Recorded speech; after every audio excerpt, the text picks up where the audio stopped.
বিএনপির মহাসচিব মির্জা ফখরুল ইসলাম আলমগীর বলেছেন, ফ্যাসিবাদের পতন হলেও তারা যে কোনো সময় ফিরে আসতে পারে।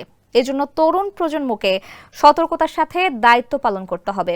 বৃহস্পতিবার জাতীয় প্রেস ক্লাবে কবিতা পরিষদের মতবিনিময় সভায় একথা বলেন তিনি।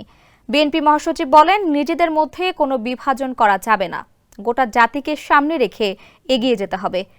এ সময় নির্বাচনের জন্য ন্যূনতম সংস্কার করে গণতান্ত্রিক ধারায় ফিরতে হবে বলেও মন্তব্য করেন তিনি আরও বলেন, ইসকনকে নিয়ে একটি পক্ষ উদ্দেশ্য প্রণোদিতভাবে একটা অবস্থা তৈরি করতে চায়।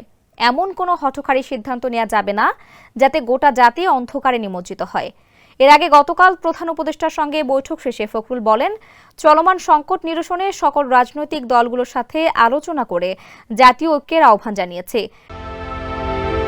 Introducing High Class by Akij Port.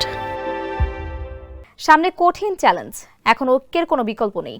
দেশে যাতে বিভাজনের সৃষ্টি না হয় সেদিকে সজাগ থাকতে ডক্টর ইউনূসের প্রতি আহ্বান জানিয়েছে বিএনপি। তিনি বলেন, প্রয়োজনীয় সংস্কার শেষে নির্বাচনের রোডম্যাপ দিতে অন্তর্বর্তী সরকারকে আহ্বান জানানো হয়েছে।